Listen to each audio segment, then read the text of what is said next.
There's a fundamental difference between choices made in the market and choices made through the political process. Choices made through the political process usually involves people voting in or electing a representative to make decisions not only for them, but for everybody else, including those who did not vote for them.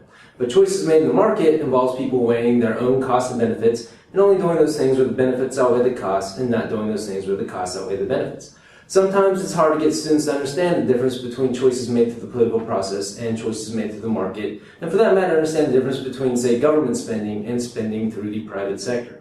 In order to help students understand this, I've devised an activity that I think makes it a little bit easier. In this activity, there are 2 baskets of goods that students can choose from. Each basket of goods contains items and the price for those items, and they decide on a scale between -10 and 10 how much they'd like having money taken from them and replaced with that item. If they prefer the item, then they would give it a positive number, but the greater the preference, the higher the positive number, closer to 10. If it's an item that they prefer not to buy, then they give it a negative number, and the least likely that they'd want that item, or the lower the preference for it, then the closer it would be to -10. And if they're indifferent between the item having it or not having it, they would give it a 0. After giving each item a value, they would then add the items for the entire basket and get a total for each basket, and then vote on which basket gave them the highest total.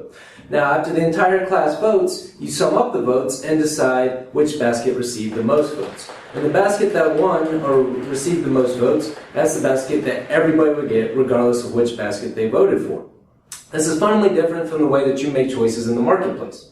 Right? In order to make choices in the marketplace, what a student would do was they could go through both baskets of goods and just choose to buy only the goods that they prefer or willing to pay for. In other words, only buy those goods that give them a positive value and not buy those goods that give them a negative value. And the way that I've devised this here is that they can buy as many goods as they want up to their budget constraint of $75, which is the cost of the basket if the government were to provide it. Of course, they can spend less than that if they prefer, they just can't spend more.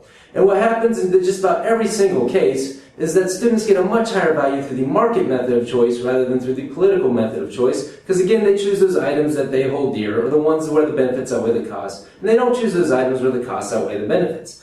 Furthermore, they also tend to spend less money because they're no longer receiving items that they don't value, but are instead receiving items for which they're willing to pay for them.